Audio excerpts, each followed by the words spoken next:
Hey yo, it's time to roar, get loud, let's ignite. Jeremy B in the house, we keeping it tight. Every weekday at 11, we ready to ride. Lions Talk Live, come and join the pride. Waking up early, it's that morning grind. Tune in to the show, leave the troubles behind. Jeremy B's the king, with the voice like thunder. Every word he spits, it's a lyrical wonder. Got the lions around, sharp and fierce. When we hear one pride, you can't help but feel your heart pierce. Talking all the topics, keep it real, keep it raw. With a lion's mentality, we're ready for the roar. One pride, it feels right. Jeremy B bringing the heat, morning light. Every weekday at 11 we taking flight. Lions Talk Alive, yeah, we ready to bite. One pride, hear us loud. Jeremy's in the zone, making us proud. This is a Huddle Sports Network broadcast. You can find us on Roku TV, Amazon Fire TV, Facebook, and of course YouTube. Get all your NFL news here first. Good afternoon. It is Lions Talk with Smoke and Jeremy B, and I am your host here with BA. How you doing, BA? I'm good. After a Lions win, how would you feel? You know what I'm saying? I only got one thing to say. Do you know what today is? What, Victory Friday? Yes, sir. Victory Friday. Look at you trying to get a picture up. Yeah. I will be getting one up shortly. I am actually responding to somebody right now. Oh, okay. Yep, no jack off, no jack offs on today, Matt Yinser. What's up, Robbie? Yins are already in. Oh, no jag out today. Oh, Ken will be here shortly. Steve, good to see you. What's up, Steve? Oh, I ran out of coffee. But anyway. Where's my nope, that's not what I'm looking for.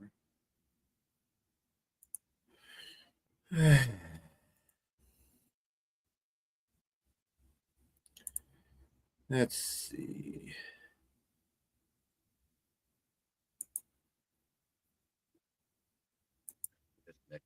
Are you ready to see what I got for us? Yeah. All right. I'm going to start with my first comment that I made, and I put it right in my article that I wrote last night. You saw it. Dan Campbell matured on Prime. I said he had an epiphany. You want to know what that epiphany was? Stop playing Madden. Going for it on fourth down. The point. He took the point. Holy shit, he took the points every time. Yeah. Yep. Saying Ken is a jagoff is an understatement. Yeah, I know. He's a mega jagoff that lives in a bear that lives in Jacksonville that roots for Duval. Poor Duval. Anyway. But how's it feeling, Cowboys fans, to know that these guys have been your daddy 2 years in a row?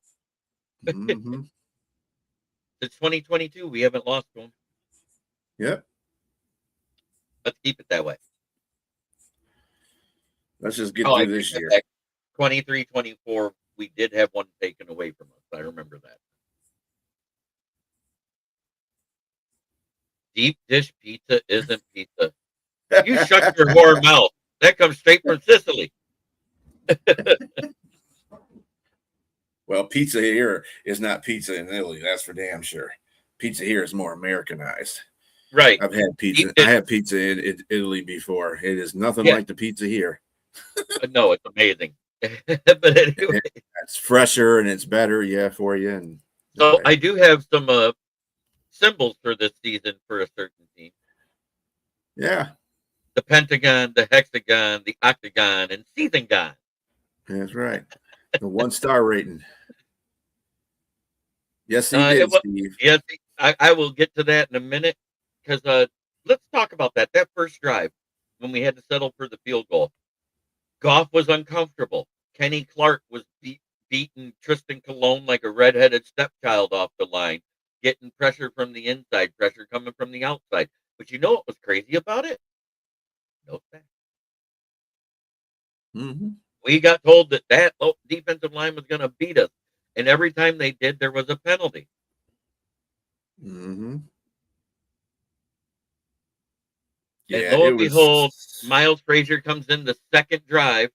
He has a false start on his second play, I believe it was, because the first play went for a first down. A run through that gap between the tackle and guard, which was one of the keys that I said we'd have to do.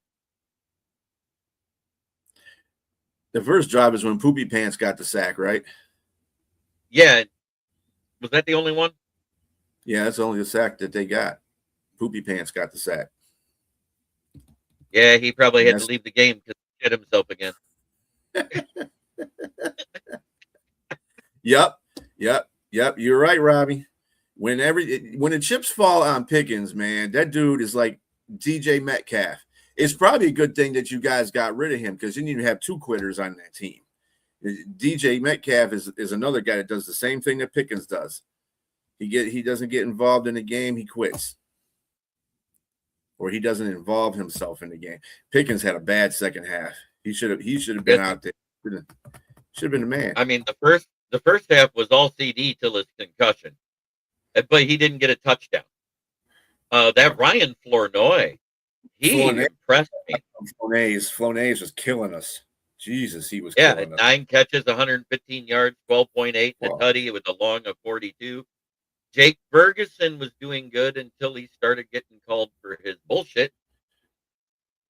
Yeah, he had that fumble. He didn't have not. He might have had a good game as far as stats are concerned, but as far as a game and I mean, he didn't really have a great game. He had 5 for 58. Didn't have any touch, but he fumbled the ball. He got called for a couple of. He was having a horrible game. Yeah, the face mask was the one that he legit earned because I swear if he put his hand any further into Hutchinson's face, he'd have been able to pull out his dinner. I'm serious. I mean, that was under the face mask. That just wasn't the face mask. He was up on his chin, had his fingers in his mouth, going. Yeah, sometimes what happens in the heat of a moment, heat of a play when you're making a block or doing something like that, you get your fingers caught up in the face mask and don't realize it until you try to pull your fingers back and you're like, how come my fingers can't come out? Because you got them stuck on their face mask and that gets you a call all the time. Those things happen. I will say, thank God it was an incomplete pass because I don't think that was an OPI on Ferguson. I thought it was a bogus call, and we didn't accept it anyway. So it did make a difference in the game. All it did was add a second to the clock because the penalty happened a second before the pass was made. So it actually gave you more time. And they really got to get these. How come every time we have something happen in the game, it's always some kind of litigation on what the rule is? First of all, you have to be in a grasp. I don't give a damn about the ball being past the line. If you're in a grasp and you go down in the end zone, that's a safety. Sorry, you're in the grasp. Dean That ball Blandino. bullshit got to go.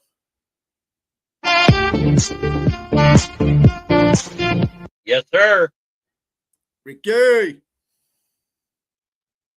He says I might have to avoid the Steelers game this week. I had surgery on my mouth yesterday, so I'm not trying to yell.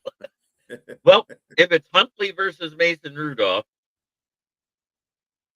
I give the edge extremely to Baltimore because when Huntley comes in, it's like Lamar didn't leave the field. No, I think Lamar's going to play.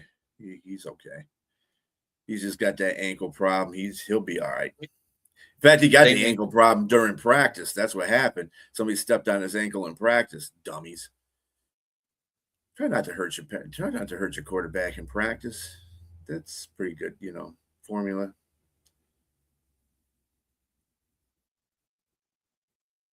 Well, Oh, yeah. I was going to say something, but I'm trying to keep it clean. About what? About his stitches in his mouth. Well, that means no sausage biting. Yeah, that means no going downtown. Can't go downtown. No downtown.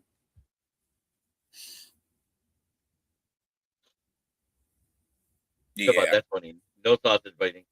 Yeah, thoughts on Brian Branch? It's a terrible thing. I mean, the Achilles tear, which was confirmed this morning. Schefter, Tom Pellisario, Ian Rappaport's been all over it. Jeremy Fowler, everybody of importance that we follow as Lions fans has reported that today. Why is my background gone? Kirby needs to come in and do his thing. That's what he needs.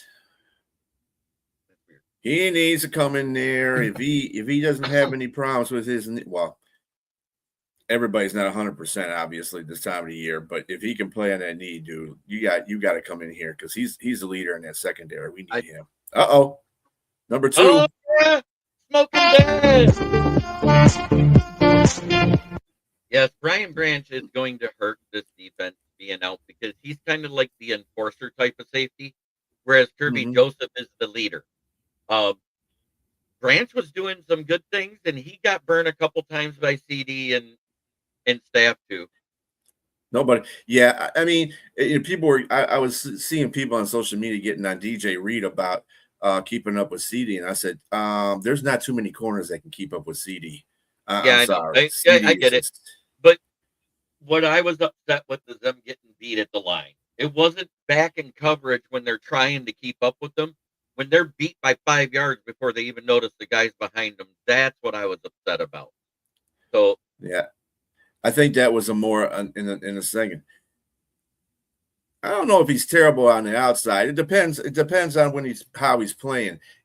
You got Amika's good on the outside. He's proven that against JJ, and he's proven that against pretty good coverage before.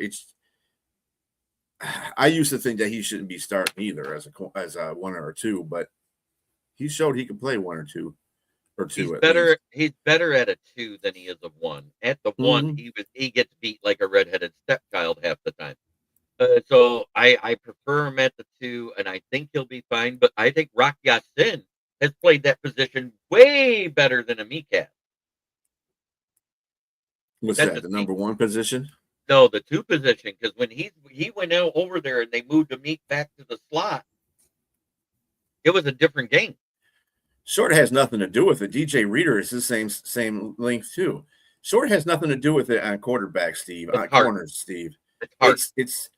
It's the speed and your skill set. If you have a good skill set and good speed, you should be able to, knock down at least most of the corners in the NFL. I mean, most of the receivers in the NFL. The shortness has nothing to do with it. It really don't. I just know it was an amazing game to watch. It was a wire-to-wire win. That's what we wanted to see. We wanted to see Dan Campbell do it against a good defense, and this has been a good defense. I will admit, with Trayvon Diggs being out, that made it so they had nobody that could cover Jamo. Well, I'll tell you what. I gotta get that video. I gotta get that video of Deron Bland getting his ankles broke by Gibbs. Oh my God, it was great. I watched it 10 times this morning because when I saw it in the game, because I watched the first half, and that happened in the first half. He was running off to the left. And it looked like he had him dead to rights. He did a little stutter step, and next thing you know, Deron Bland, whoop, I thought I was watching Grant Hill in his heyday on when Pistons breaking ankles like that. He broke it to his hand. I said, he got up and he walked by like, that was hilarious. This is what we've been saying for 5 weeks now. The entire front 7 hasn't been getting it done, which is a lot of the reasons why we've had these 50-50 games when the offense sputters a little bit. And I know the offense has to help them, but at the same time, we can't have the defense disappear. The defense had 5 sacks, 2 interceptions, 3 forced fumbles, and a fumble recovery. Yep. Holy shnikes, it's about damn time. And I want to bring up this because this is according to Amazon's next-gen stats they put up during the game last night. That's Hutchinson lining up all over the field, beating the left tackle, the right tackle, guards, centers. He was all over the place, and he was on Dak like white on rice. Yeah, when he finally got to Dak just managed to get past the line of scrimmage, so he couldn't get that sack. I know. Like, damn it. Late again. TK plays like this every year, and he never gets a contract. But guess what? Nobody ever picks him up, and he comes back to the Lions practice squad. But this was the last year he's supposed to be able to be on it. because now he is a veteran because he's been on our practice squad for what, 5 straight seasons from the beginning to end, and then there was 3 where he was brought in halfway through the season. 8 years on the practice squad, that guy. Yeah, they know how to play. They know how to play that whole game. So I think Kelvin Shepard looked at Muhammad and said, "You got to show up tonight. We can't have you getting beat by a backup left tackle." Well, it was fortunate it was a backup left tackle too. If Guyton was there, I don't know how good a job he would have done. But fortunately for him, it was a backup tackle. So I really didn't. That's where I knew. That's where I probably knew half the pressure was going to come from for Dallas, because either they're going to line up Hutch over there or keep Muhammad on one side, and that's what they did. They did a very good job on that. Muhammad just took advantage of it. He should have had about 3 or 4 sacks. He was back there quite a bit, but he whipped on 2. He whipped on 2 tackles on Dak. Yeah, that's where he just overran it. And he was able to beat that left tackle with the same move that he used all year because it was a backup left tackle that only had a week to prepare. Tyler Guyton just went out last week, who is an all-pro left tackle. This is the last year for Khalif Raymond's contract, I believe, and I don't think he'll be back because of injuries and everything else, because availability is the best ability. And TK is proving he's a confident returner as well. And he's TK that guy plays like he don't give a damn. He out there just running through stuff. He don't care because he's on a practice squad, and he came from the practice squad. He's got a job. He don't care. He's going to come in there and just run reckless abandon. That's what he does. He's to that point now.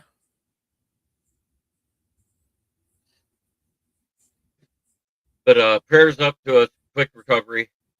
If he does surgery in the right way to do it and doesn't try to do the magical cure that Aaron Rodgers did, which I don't think any position outside a quarterback or kicker can do that, because they don't have to use their legs as much as like a corner, a safety, a running back, a wide receiver, or tight end. He should be back at least by 10 months.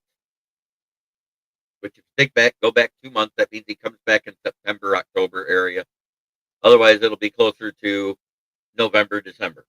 That's what we're looking at, because it's a beginning of December injury. And it sucks. But I only know because I've been through it. I've had my Achilles tendon sewn together, and I remember how long it was before I could walk right, let alone run. But I'm not a conditioned athlete. So there's the big difference. I was walking at 10 months and I was running at about 15. But for an average guy, that the doctor said it was amazing, because they said they didn't even know if I'd walk right again, because the micro-stitching surgery that started in 1991, it was the first year it had been done. I had the same orthopedic surgeon that made Billy Sims walk again when we repaired his knees after he left and traded to Buffalo. Everybody forgets about that one. What is that about great players that get injured and we let them go and they go to Buffalo to retire? Yeah. Billy Sims was the first. Then it was Herman Moore. Then it was Chris Spielman. Isn't that crazy? They go to a lot of spots. I mean, Spielman played in 2 places. He played in Cleveland too. Right. Yeah, he played Cleveland after that. But I'm just saying he went to Buffalo after us. It's a shame when seemingly harmless plays results in injuries like this. Exactly. And it's that damn field. I keep trying to tell y'all that. I know. They gotta fix that field. What's funny is we went to the better turf this year that they were talking about. We did change the turf. So did every indoor team changed it to the same turf. It's weird that it's affecting the Lions more than any other team. But at the same time, the drainage ditch place, which I call the field of knees, is still taking knees at an alarming rate, which is MetLife Stadium out there in New Jersey for the 2 New York teams that don't play in New York. It's crap. Well, they have bad drainage and they're using turf. They should be using grass. The grass would absorb that water better than turf. Yeah, you did see a 3-4 defense being played, Jim. It was like in a zone, though. It was a zone 3-4. It wasn't a just regular 3-4. Yeah, it wasn't a blitzing zone. And it also, if you look, 9 times out of 10, it was either a corner or safety at the other linebacker spot I saw. We didn't really run 4 linebackers, so it was more of a modified 3-3-5 is what I saw. Mhm. But yeah, it's kind of like what we did in 2021 when Aaron Glenn finally got the defense to learn the 3-4 under, where he did utilize the safeties and corners in that extra linebacker spot because we didn't have the linebackers then. Well, Arizona does the same thing. The bad part is they put it outside in Arizona and try to keep it watered. It's 120 degrees in the summertime in Phoenix. That soil has to fall off by the time it's brought back in. Well, no, what they do is they cover it. I mean, it's put outside, but they cover it with some kind of. That's what I'm saying. If the NFL wants everybody to have grass in their stadium or have a pliable, everybody have the same playing field on their turf or in their field, they have to contribute some money to this because that's expensive commodity to do, especially for dome stadiums. I mean, you're going to have to tear up practically all of Ford Field to put grass in there. Then you got to put a lighting system in there so the grass will grow. Then you have to maintain. That costs some money, and I can understand why the Lions didn't want to do that. But at the same time, you want your players to be a little bit safer. I really do think that this is what's happening to the players in the NFL right now on these fields. Well, and also you got to think about it. There's a temperature change in there that happens too during the game, and I'm going to go through it a little bit. We know that they're using that newer slit turf, which is supposed to be letting them get a better grip with their cleats. But at the same time, the humidity level, when that place is sitting empty and the humidity is perfect and they're just doing their practices in the facility, everything's fine. When the fans get in there and you have all that body heat and it changes the internal temperature, you raise the humidity level. It happens naturally. What happens when you raise a humidity level? Condensation. Condensation on plastic or rubber coated shit. What happens? It becomes They're aware of that. I'm sure they're aware of that, JB. I know. I'm just I saying. know, but I'm just saying. The point of the matter is they need to change the field so that it'll be safer for the players. It's just a cost thing for dome stadiums to do because again, you can't slide the field out here in Detroit. You can't do that, especially in the wintertime. That's going to kill the grass because of the cold in anything.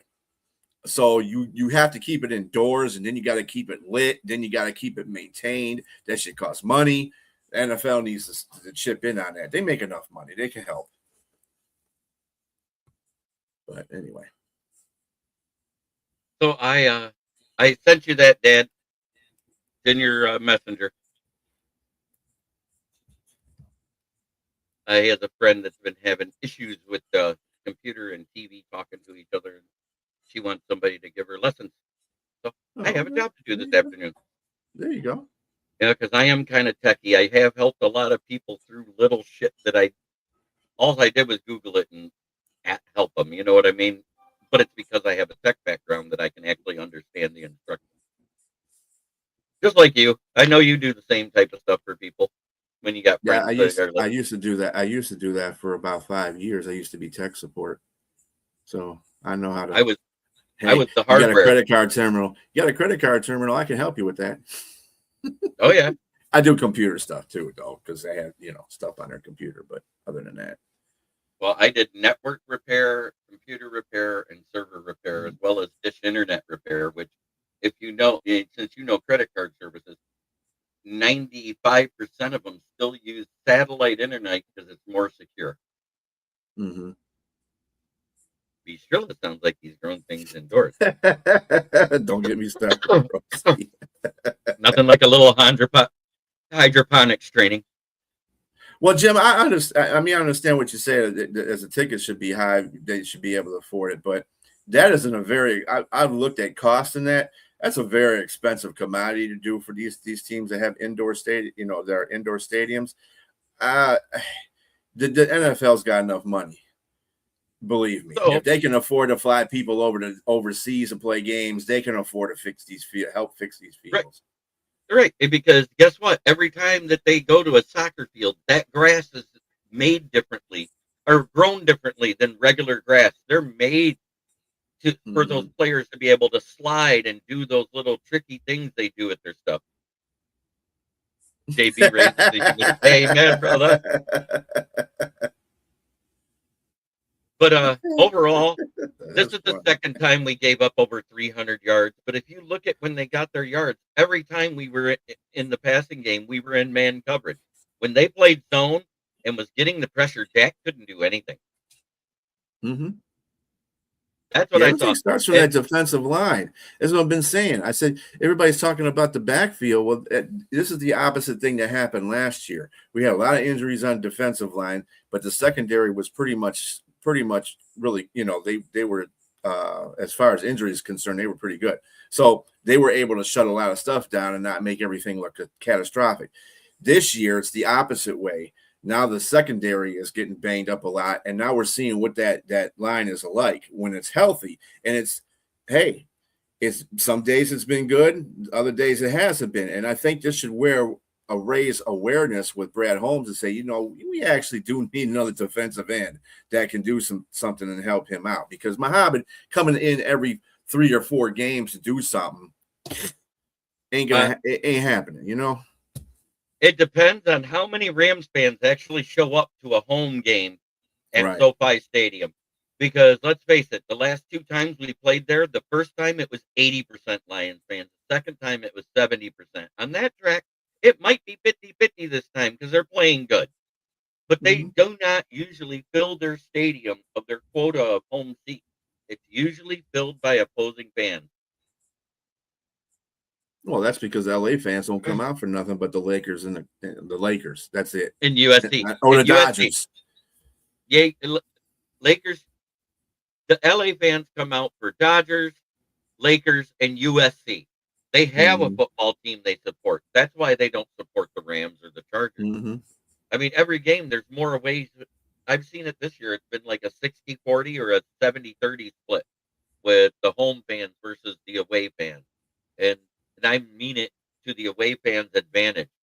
It's crazy that the one game the Seahawks lost was at Rams on the road for their first time in since they lost to us the year before. I think they said they were on a streak of no road losses since they lost to us last year, right? At home. For the Rams, I'm not sure. I don't pay attention to them that much. Thank you, Broski. By the way, did you see what Cowboys fans gave you for saying they were going to double-digit beat the Lions? The big L. The big L. Yeah, I was complete. I didn't necessarily think Dallas was going to win that game. I wasn't too sure either way, but I thought 3 points was going to win the game. I thought that if Dallas won, it was going to be like a 31-17 win, and if Detroit won, it was going to be 30-24. And when it got to the fourth quarter, and I saw 30-25, and because I'm watching a game cast, I couldn't see the plays that were being run. I'm like, oh crap! If we stop a field extra point, great. But that's what the season is for the Cowboys now. Season gone. All right, Jim. Have a good one, brother. Yeah, thank you, Jim. Jim, this is for you. Make sure she hears it.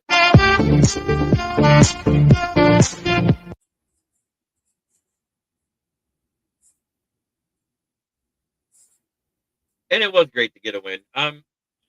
Dominant defensive effort was the main thing I saw, and consistency on the offense.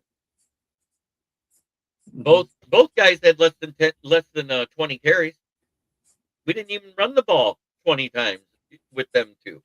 Which I felt that was probably going to be the case in this game. They needed to pass more. I mean, when Goff gets 300 yards, that's telling you something right there. Right. Because he usually don't have too many 300. Maybe 275, maybe 250s, but not a lot of 300-yard passing games. Nope. And another touchdown. To who? Yeah. Isaac Tesla from 12 yards out. And I tell you what, Amon St. Brown was playing his butt off. He gritting it out.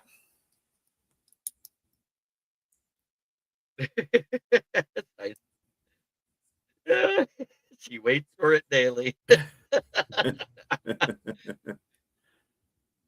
Oh And man, Cheeks McGee. Cheeks McGee. I know that's what I was laughing at. I saw that come at first.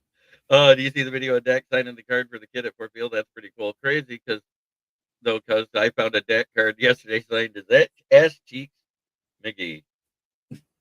Amon Ra always blocks like a mug, even when he's hurting. Mm-hmm.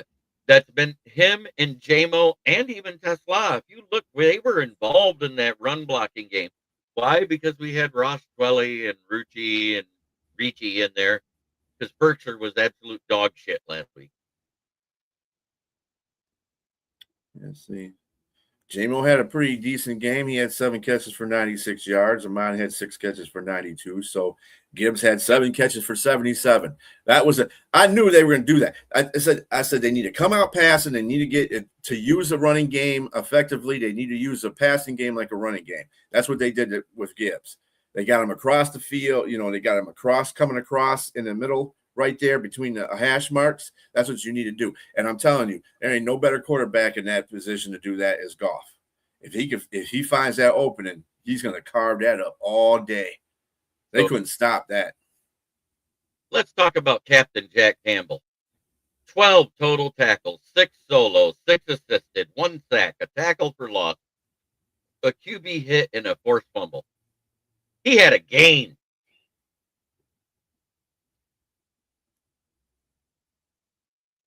Actually, St. Brown did have a practice. He was limited in practice earlier this week because I reported it.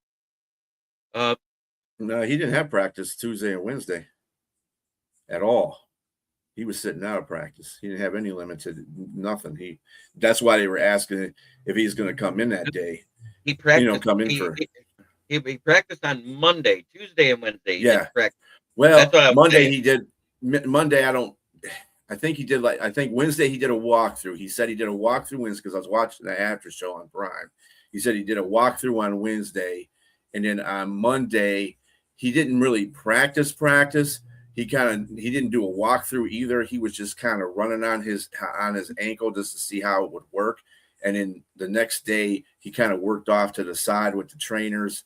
Yep. He was saying how he went in depth of how he did his working out this weekend. That's right. Mm-hmm. Yeah, and then he said I felt fine today when I came out, so I decided to go for it. Well, that overall it was a 100% team effort. We used Jake Bates when we needed to. Holla fucking Luya. You want to know how good it was? In one fantasy team, all I got for Detroit is the defense and Jake Bates, right? You know what the two of them combined scored me yesterday? Oh, some pretty good points, I'm sure, because I had Jake Bates. I know he had some points. 28 points. 28 points combined. 15 for Bates and 13 for the defense. Well, I got 21-25 for Goff because I have Goff and Amon St. Brown, and mine gave me 15-20. It's a little bit under what he was supposed to have, and so was Goff's, but hey, it's all right. And then I had because I have the defense too. I had 14 points for Jake Bates, and that was way over his projected points. He only had projected for 8.15 at 6 points. Anzalone, he was projected at 688 for me, but he got 850, so he was ahead. Aiden Hutchinson fell short again. He was projected at 5. He got 2.5. Come on, you got to do better than that. Branch, again, he went over his projected value. He's 6.5, even though he went out. But yeah, so they did. I have a lot of Lions on one of my teams, but that's defense too. I got defense too. So for the first time all season, I decided to sit Monty. So thank you, Lions fans. I didn't let him be on my fantasy squad. He was on my bench and he scored. Ooh. But Goff got me 16.16. Gibbs got me 37. And Jamo got me 17-3, along with the Lions defense at 13 points in my homer one that I did. So those 4 guys altogether got me 83.46 points. Oh, Yeah, you I know had she will.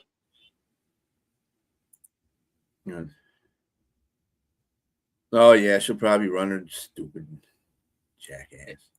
I can't stand that chick. Yeah, Kelly. I hate Kelly Stafford way more than I did this guy because I kept his bobblehead on purpose. Oh, Stafford. Hey, Stafford is one of the greatest quarterbacks ever played a Yep. game. One of the top 10, in my opinion, ever to play a game. Could be. And if he's not in your top 10, he should be at least in your top 15. That I say that right now. As a Lions fan, and yes, I did hate him for a year when he left because he asked to be traded. So he became the enemy. I mean, you got to look at this. A lot of people, wanting to say that about him, that he asked to be traded, but you got to look at it from his point of view too. He's going to be coming into another head coach, another offensive coordinator. He was been through 5 or 6 before that. It's getting tiring, and he didn't believe in that system, and he needed to go somewhere where had some consistency, and that's where he went in the Rams. That's why he won a Super Bowl with them. They have a consistent franchise. Lions were never consistent like that. He didn't know that it was going to turn out the way that it did. And neither did I need you to most carry of the this for a second, brother. I need you to carry it for a second. I'll be right back. All right. Congratulations to Gibbs for tying Barry. Yep, under 24. He's going to break that anyway, Fred. He's going to break that. That's not going to even be a problem. But yeah, just on a Matthew Stafford thing, I don't never dish Matthew Stafford. I mean, I know he's the enemy now, obviously, because he plays on the Rams, and every time, I'm never going to be voting for him when he plays against the Lions. But at the same time, away from the Lions, I cheer for him. Hey, this is the thing about Matt. Steve, this is the thing about Matt. I don't understand how that dude could even. I mean, obviously, it must be the Punani's that good or something like that, because he's had 4 kids with the girl, but she done slept with his roommate when he was in college. Dude, I couldn't respect that chick after that. I just couldn't. He's a better guy than I am, I guess, because I couldn't do that. Yeah, he's breaking that. Definitely breaking that. Breaking that. Yeah. Jameer is one of those kinds of. Now, is he Barry Sanders? No. Do never compare Jameer Gibbs to Barry Sanders, because first of all, Barry Sanders is in a class all by himself. It's kind of like Reggie White and LT. These are guys that's changed the way the game is played, or not even changed the way the game has changed the way the game has been played. But at the same time, I mean, there's a while you're never going to. I don't think there's going to be a Barry Sanders ever again in history. That's how special Barry is. And unfortunately, he had to play for the Lions, who didn't do nothing with him. I mean, they went to playoff games, but other than that, he didn't get a chance to play in the Super Bowl. That's the only thing that I feel bad about Barry for, because he should have been able to get that. Those kind of guys deserve that kind of treatment, just like Calvin Johnson. I feel the same way about Calvin Johnson too. But it is the way it is. It only took us 60 years to get a good staff. So, yeah, Billy Sims was good. He wasn't as good as Barry either. He was one of our first franchise running backs. I don't know if you guys remember back in I think it was 84, somewhere around there, when the San Francisco 49ers were becoming into prominence. And that was a team that the Lions had to beat in the playoffs, and they lost on an Eddie Murray missed field goal. But Billy Sims took that game over. They couldn't stop him in the second half. And, and I love when he did the he did the karate kick in the Houston game. That was awesome too. I mean, he was a very dynamic back too. Again, he wasn't Barry Sanders. And then at the end of his career, he was kind of fumbling and bumbling the ball too. Yeah, he had butterfingers near the end of his career. But I mean, he was a dynamic back for the Lions. We didn't have that many dynamic backs in the history of Lions until Billy Sims came along, and then Barry Sanders. And we've been getting fortunate with that, to tell you the truth. We got Reggie Bush in his heyday, basically. but he still put up some numbers. But then you got Monty and Jahmyr Gibbs, fabulous running backs. Yep. Yeah, and you know what, Fred? That stemmed all the way from when he was playing for Georgia Tech. He had those same issues at Georgia Tech. So that back issue started at Georgia Tech. It didn't start when he started playing for the Lions. It just intensified when he played for the Lions because it's a pro game. And Steve, I absolutely agree with you about Billy Sims. Mm-hmm. Yeah, I mean, I don't own his signed jersey for nothing. Yeah, that's Steve. That's the one that's the game I was talking about when Monty Clark was sitting there praying. That dude dropped to his knees and was praying when that Eddie Murray when he whipped it versus San Francisco. Yeah, and this was fun. It was such a messed up game. This is how bad the luck is for the Lions. When they were in that game, that could have changed the trajectory for San Francisco. If the Lions would have won that game, I think the San Francisco 49ers that we know right now probably wouldn't have been until a couple more years later because they wouldn't have started going on their winning spree. But the whole fact that Eddie Murray was kicking field goals left and right the whole game. I mean, that dude was kicking from – I think he kicked like a 51-yard field goal in that game. He was kicking long field goals and getting them in there. And then Billy Sims took over that game in the second half. And, man, they couldn't stop him. And then just to lose on I think it was like a 49 or a 42-yard field goal. I forgot what he was 44 yards. 44 yards. And he was kicking them longer than that the whole game. And he missed. I mean, because at that point, Eddie Murray had set the record that season at a 57-yard field goal for the Lions, as the longest ever attempted and done by a Lions player. And when he shanked that and cost them their playoff hopes, and that was the only time Billy Sims had a shot to be in the playoffs. Mm-hmm. I believe wasn't that the year before the Bears went on their run? Mm-hmm. Yeah, because it was 85, the 85 Bears. It was 84, I think, 83, or I think it was 83, the Lions. The 83-84 season. Yeah, that's what I'm saying. Yeah. Mm-hmm. If we'd have won that, because they didn't have that big refrigerator Perry, who was a rookie that year, that became basically the monster of the Midway with everybody else they already had. You know what I'm saying? So Brett Perriman was the other one. Herman Moore, Brett Perriman, Johnny Morton was the three, and then we added Jermaine Crowell after Herman Moore left. And then as we let everybody else walk away, Jermaine Crowell broke his leg and became peg leg because that guy couldn't do anything after that. And we kept him and let Johnny Martin walk out the building. And then we remember in that time too, we had David Sloan. David Sloan was a pretty good ass tight end. Yes. The other thing back then is that, do you know we almost had Joe Montana? Yep. 91, the year they decided to get Scotty Mitchell. Joe Montana called the front office and talked to William Clay Ford and the GM and said, I want to come play with Barry Sanders. And that was when we had Herman Moore, and Brett Perriman was in his third season. I think Herman Moore was in his third or fourth season, and Barry was in his third. He goes, that's who I want to play with. And they told him no. That was the Lions front office. They told a lot of people they forbid Barry basically to go play with another team. So everything just that front office was shot anyway. They did a lot of stuff to prevent this team from succeeding, and that's why I kind of hate the front office every day. What's up, Nick? Good to see you, brother. Yes, it is a happy victory Friday. So our playoff chances went up to 55%. I still say we got to win 3 out of the next 4 to be in. Because I would be happy if they win all 4. I would be happier if we win all 4, of course, because then we hit the 12-5 record I predicted. But we lost a couple games I didn't expect. We won one I didn't expect to win, and that was in Baltimore. I don't care what anybody says. I did not expect to win in Baltimore. I didn't either.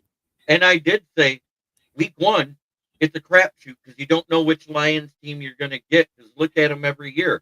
We have one that scores a shit ton of points, and then one that lets up a shit ton of points. And we don't I know wrote which that one we game got. off anyway because that was going to be the first game they're going to play with that new offensive line, and I figured that. And then, and actually, the Cataclysm because they got Micah Parsons. I said, "Oh yeah, they're definitely winning that game because No, they're not going to be able to stop that." that was the last year of his contract, if I remember right, with LA, and just before he went to Kansas City. Correct? 91? Mm-hmm. Yep. He was on his down pat. He took Kansas City to playoffs though. Yes. Harpozo, it's good to see you. I think Glasgow did fine. He got beat by Quinnen Williams a couple times, but it's Quinnen with fucking Williams. That's the way I got to look at that. He wasn't a revolving door. And you know what? The biggest difference was when Miles Frazier was, after they benched Cologne, he wasn't hurt. They said, "You're out. You're in, rookie." Yeah, I And think the Miles communication Frazier, got better on that portion of the line. I think everybody, rallied around Frazier. I think that was a very good thing that they did with putting Frazier in there, and he performed admirably. yeah, I know where they're seated. Bears are right now the number 1 seed in the NFC. I don't care what anybody says. That's where they're sitting. Because Yeah, but the Rams, they have a tough schedule coming up. everybody has a tough schedule coming up. Even we got a tough schedule. Well, yeah, but Chicago definitely does. This is going to be, division games are different than going to Philadelphia and winning. I didn't know Cologne was even back in the game because we did not score a touchdown when Cologne was on the field. He was only in the first drive.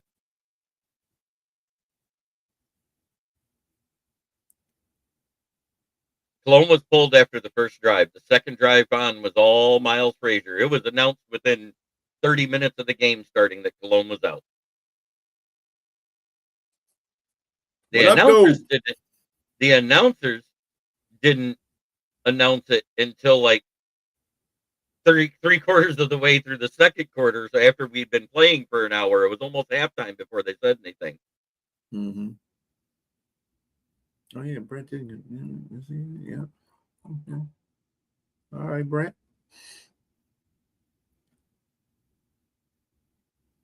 I'm not used to your new name.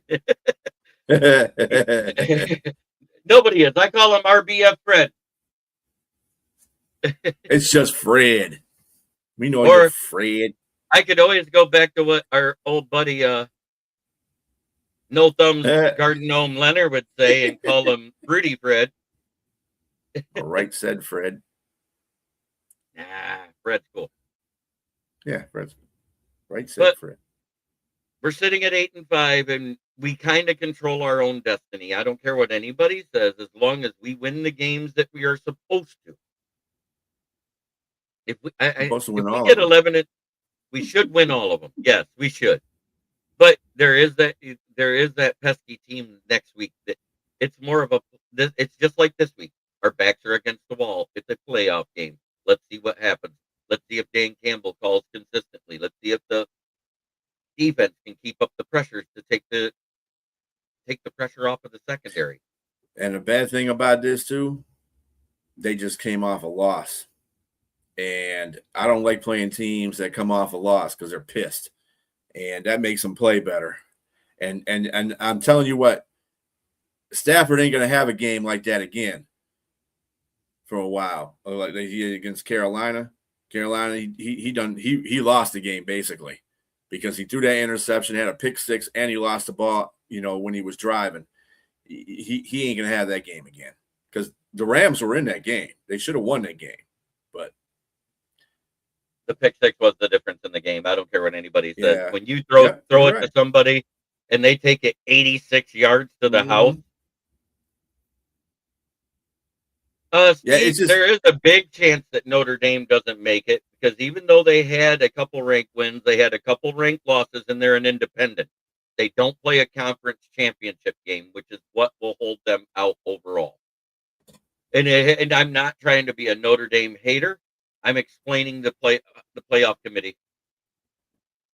Absolutely. I mean, if any quarterback gets rattled, they're going to make mistakes. Goff does it. You know, I've seen Patrick Mahomes do it. I've seen Lamar Jackson do it. They all the good ones do it. So that's nothing new. Yeah, they play the Cards this Sunday, so they can be angry this week. Oh yeah, that's right. Yep, that's right. They got a chance to. Yeah, they need to take their frustrations That's what I on said. the card. Take the frustrations out on them. Get back in And there. then come back and oh, be we're happy. the best, and be happy and play and- like shit. There we go. Yeah, there you go. And plus, with Tyron, you're right, Fred. Tyron Williams. I forgot Tyron, about they had to play the Cards. Damn it. Tyron Williams might be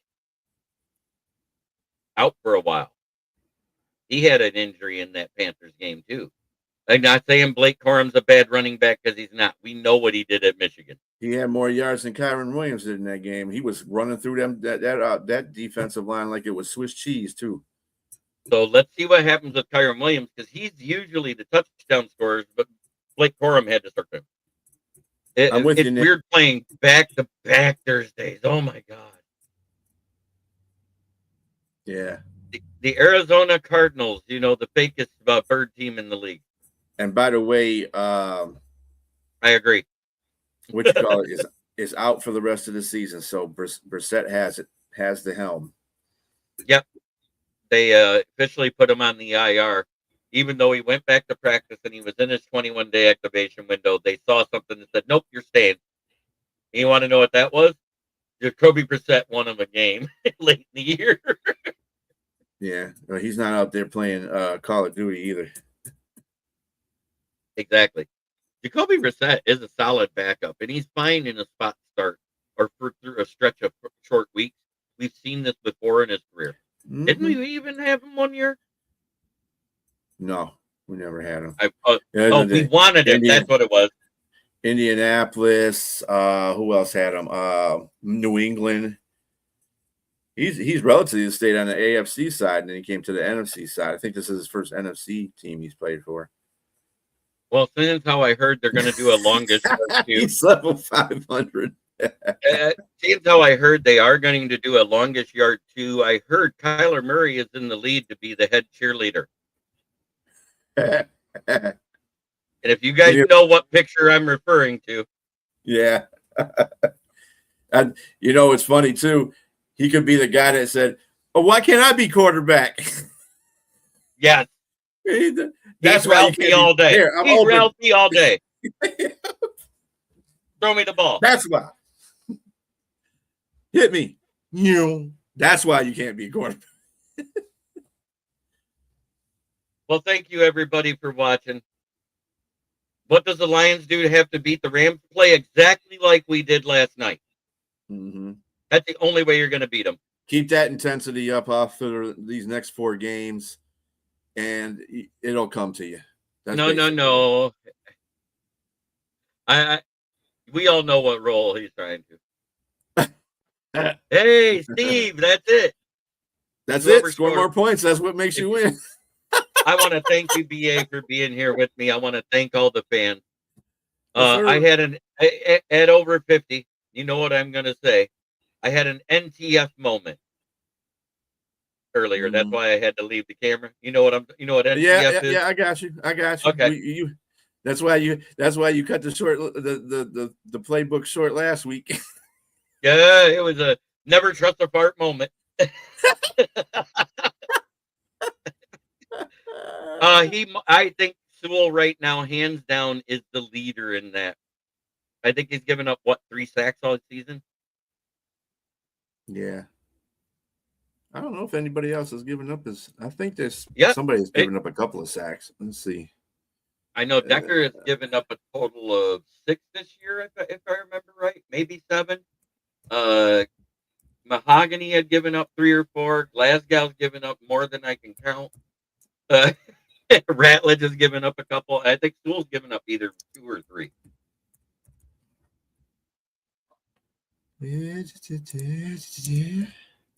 If I remember right.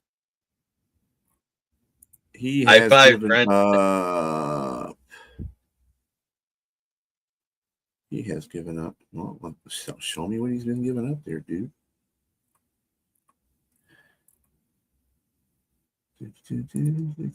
One sack. He's only given up 1 sack. One. Wow. 1. Oh, that's right, because the one got credited right to Ratledge after the game. They credited. What did Yeah, Shep because do to I make could have the swore defense? that was going to be when Houston beat him off that corner. I was like, you let that little poopy pants beat you off the corner, dude? Come on. Let me see. Well, that was on Decker's side, wasn't it? Yeah, that was off the left. Still. Well, no, it was off the right because he's a right tackle. That's where it was the left So it side was, when I saw it. But still, though, it was his. I Either way. felt that was his responsibility. But yeah, but whatever. It is what it is. Let me see what Glasgow is. No, Glasgow's probably giving up 30. Sorry, he was a revolving door in those bad games. He just is not a good run blocker. That's all that is. Okay, so what did Shep do to make the defense better? We played more zone, like I predicted we should. Amazingly enough, he's only let up pressure. 1 sack. Really? 1 sack. Yeah. Aiden Hutchinson alone had 10 pressures, but 0 sacks. AQM had a sack. Jack Campbell had a sack. Didn't Aleem have a sack? I know he had 5 sacks total. No, I don't think he had a sack. Let me go to the sack count. 1 for Jack Campbell, 3 for Al Kadeem Muhammad. Yeah, he had 3. And 1 for Lee McNeil. Lee McNeil had a sack. Ratledge has given up 2 sacks. Laporta had back surgery and is out for the year.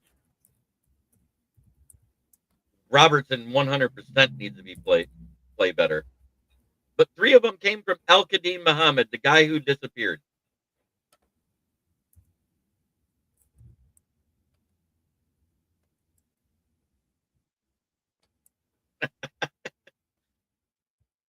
I didn't see where he... That must have been an offensive penalty that was on. Because Dan Skipper did not have a target or a catch in the game. Ross Dwelly had a 4-yarder, and Anthony Firkser had a 7-yarder. They both only had 1 target.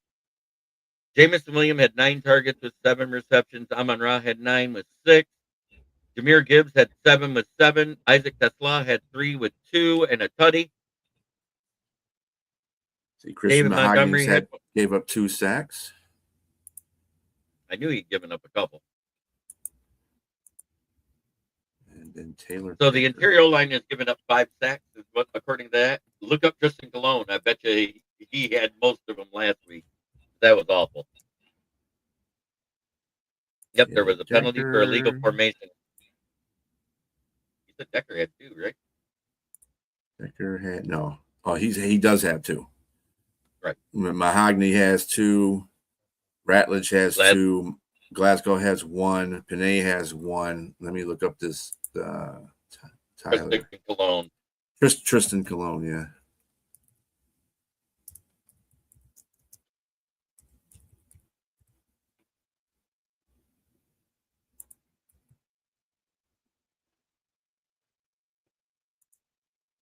Well, it is about time for us to hop off here. Tristan Colon was awful last week. I know that he was beat like a redheaded stepchild. Of course, so has been. They don't have any Coyote hours. They don't have any stats for him on here for PFF. So he probably because he doesn't have enough registered. Yeah, that's it. Yep, he doesn't have enough snaps. That is what it is. Well, we know he sucks, but anyway.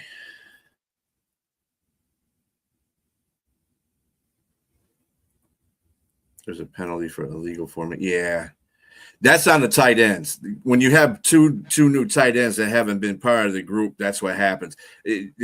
I've heard somebody was telling me that the other day. He said, how come they're getting so many of these calls? I said, well, they're calling them on the tight ends because the tight ends aren't lining up right. And when you have that nuance, and you have 2 new tight ends playing there, it's going to happen. There. They're going to still go live anyways. We'll go a little longer. Oh, yeah. And the corner that was covering him was paying him so much attention to Goff, he just let him run by. Oh, yeah, it's almost that time. It is that time. So let's go right here. This is the division breakdown as of this point. At 4-8, scoring 0 points versus the Seahawks and having 2 QBs and back-to-back weeks have a QBR lower than spiking the ball every play. It's the Skull Buck Vikings. For Skull, it's like saying score, but with a cock in your mouth. Lions are sitting at 8-5. 1 pride. At 8-3-1. The Packers. And in first place at 9-3, it's fuck the Bears. The Bears. I'm coming live out of Flint for the water shit, but the tires are good.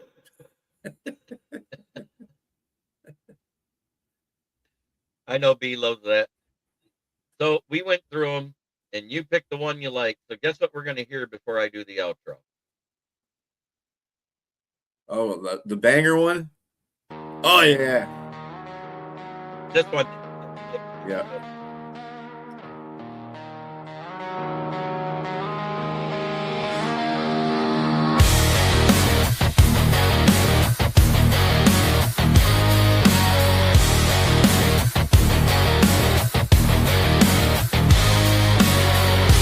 City sleeps another year. Dreams deferred and soaked in beer. The wind howls a lonely song. Another season gone wrong. But wait a sound across the frozen ground. Lions talk. Lions talk. Smoking Jeremy B. Lions talk.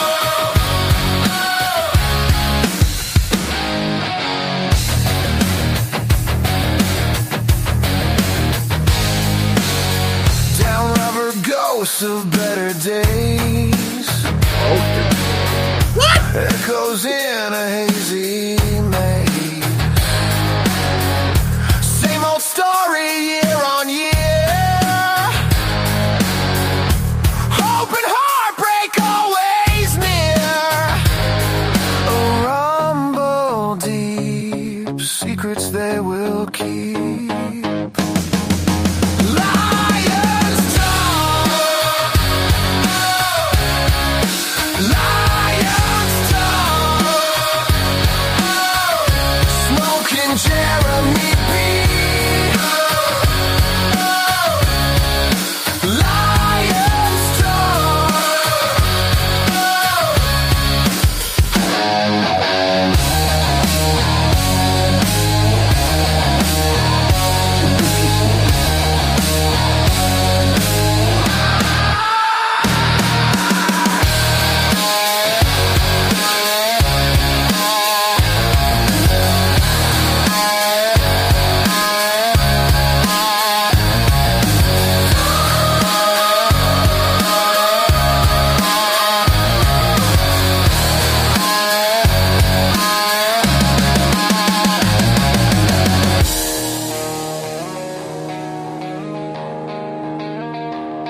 I like this song. This was banging. I That was like banging. that song alike. Yeah. The heavy metal one, BA goes nuts for, but it is No, this time is a for good me one, to though. Yeah, that Oh, one okay. there. We rock in Detroit. No Steve, polka. No polka. Only in Hamtramck. Only in Hamtramck. But Nick, just for you, because this is your first Victory Friday with me, because last week you weren't, the last couple times you haven't been there on the Victory Day. BA knows what I do at the end of my show. There it is. It's been a minute. How does that even start? How does that song start? Oh, yeah. Forward down the field, a charging team that will not yield. And when the blue and silver wave, stand and cheer the brave. Rock, rock, rock. Go hard, win this game. With honor you can keep your fame.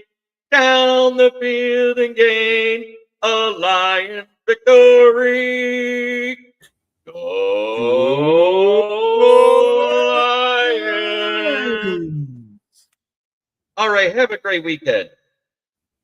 Try every day to be a better person than you were the day before. That's the only way to make the world a better place. That is to start it right here. Much love to everybody in the chat. 124 comments in an hour and 6 minutes is amazing. Thank you so much for watching. 52 people. Make sure you hit that like on whatever platform you're watching it on, because that helps our channels grow. If you are not watching One Ass Cheek and Three Toes, make sure you go over there and subscribe to that channel, because DA puts up different stuff, and plus he's a podcast where he shares from everywhere else he goes. Yeah. Just like me. Oh, Lord. We need an AA meeting. Okay. Steve said he's a metalhead, so I at least got to play the beginning of it, don't I? Lions roar!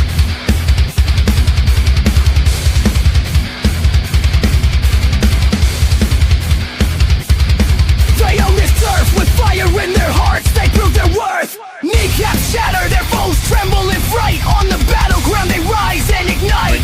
Smoking Jeremy brings the word in every corner.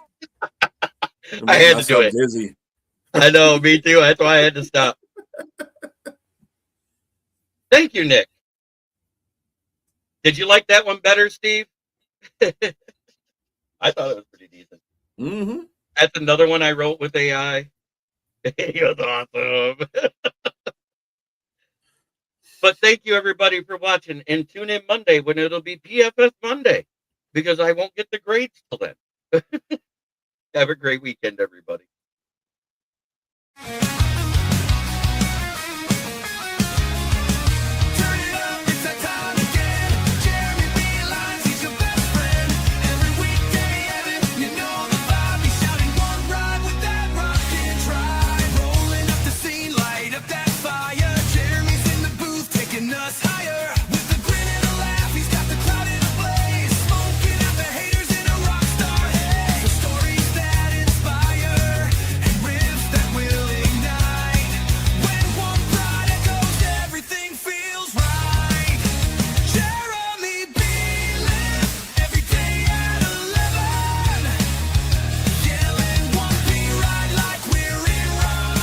This is a Huddle Sports Network broadcast. You can find us on Roku TV, Amazon Fire TV, Facebook, and of course YouTube.